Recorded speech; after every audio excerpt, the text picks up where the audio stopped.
Okay, let's get right into it. Welcome to this explainer. Today, we're putting on our diplomat hats and conducting a serious risk assessment of the latest highly sensitive terms emerging straight from the Situation Room regarding the US-Iran deal. If you've been keeping an eye on the geopolitical chessboard, you know that deciphering the exact parameters of these negotiations is absolutely crucial. We are going to break down the proposed terms, the massive financial hurdles, the verification challenges, and the clashing narratives. And we'll be using the direct source material to give you a clear, incredibly structured view of what's actually sitting on the negotiating table. Okay, let's dive into this. Here is our meticulously organized diplomatic briefing table of contents. 1. The blueprint. 2. The financial standoff. 3. The verification risk. 4. The narrative clash. And 5. Domestic distractions. Section 1. The Blueprint. Ceasefires and Nuclear Dust. And this brilliantly illustrates where we're starting. So picture this. Before laying out these proposed terms, the president actually holds a 2-hour national security meeting right in the Situation Room to weigh whether to greenlight or reject this latest peace plan. The foundational blueprint that emerged essentially centers on 3 main pillars. First up, a 60-day extension of the ceasefire, basically buying breathing room for new talks specifically focused on the Islamic Republic's nuclear program. Second, an immediate opening of the Strait of Hormuz. And I want you to note the really unusual terminology directly in the draft here. It literally cites an amazing blockade that must be lifted so trapped ships can finally head home. Finally, there's a highly specific, coordinated effort outlined regarding nuclear material. The U.S., working in close coordination with Iran, would try to unearth what the documents peculiarly referred to as enriched, fearful, or, get this, nuclear dust. Section 2. The financial standoff. Reparations versus investment. You know, treaties almost always stall out the second the checkbook comes out, right?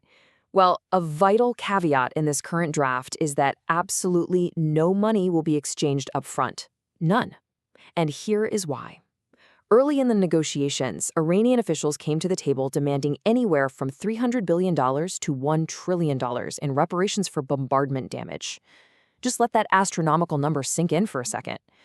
From a strategic risk assessment standpoint, handing over that kind of capital without a locked-in, totally verifiable agreement presents an unacceptable vulnerability, which is exactly why that strict no-money exchanged rule is currently in full effect. So how do you counter a massive reparations demand like that without walking away from the table? Diplomats briefed on the latest draft revealed the U.S. alternative. Instead of direct, backward-looking reparations, the United States is proposing to help facilitate an international investment fund. But, and this is a huge but, here is the critical leverage point.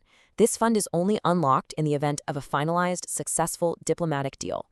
It fundamentally flips the script, changing the financial incentive from a penalty for the past into a forward-looking economic carrot. Section 3. The verification risk. Trust and safeguards.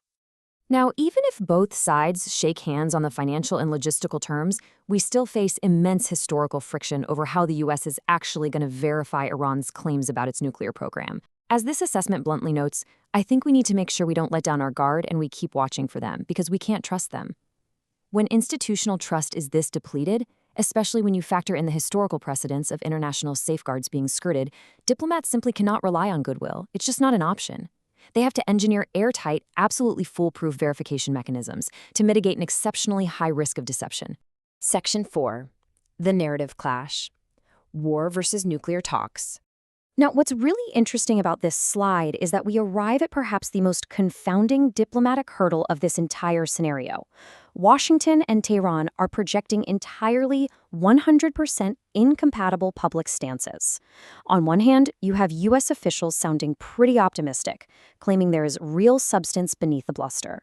They're stating that this is the first time the Iranians have been willing to genuinely discuss the nuclear subject.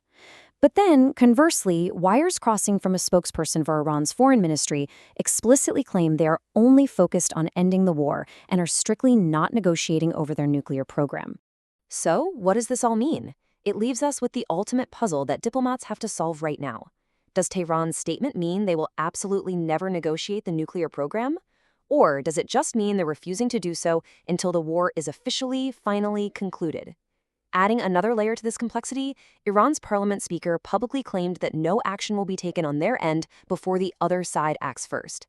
It is your classic high-stakes diplomatic standoff of who blinks or moves first. Let's move to and see how this builds. Section 5, Domestic Distractions, Concurrent Legal Battles. Because as any diplomat will tell you, these negotiations don't happen in a vacuum. While these high-stakes international talks unfold, the administration is simultaneously navigating some major domestic legal friction back home. In fact, on the exact same day, two distinct federal rulings came down against the president. First, a federal judge ruled that the administration cannot, for the time being at least, move any money into a $1.8 billion weaponization fund. That fund was originally intended to pay out citizens who believe they've been victimized by the federal government. Then, later that very same afternoon, a separate federal judge ruled that the president's name must be removed from the Trump Kennedy Center, which simultaneously blocked planned renovations that would have closed the center for 2 full years. Well, the president's response to that Kennedy Center ruling was incredibly swift. In a lengthy post, he argued that if he's not allowed to have his name on the building and he's blocked from actually fixing it up, then he's simply not going to maintain it. He officially instructed the Department of Commerce to make all necessary arrangements to transfer the full operation, maintenance, and management of the entire institution directly over to Congress. So the crucial point is this. Diplomats are currently balancing massive international friction. You've got $300 billion reparation demands, deeply ingrained trust deficits, and entirely contradictory public narratives about the very nature of the talks themselves. And they have to do all of this while domestic legal battles are constantly demanding attention back home. So with all these compounding pressures stacked up, can a simple 60-day ceasefire truly pave the way for a securely verified nuclear pact? Or is this just a temporary pause in a completely unsolvable gridlock? Thank you so much for joining me for this explainer. Keep analyzing the board, and I'll see you next time.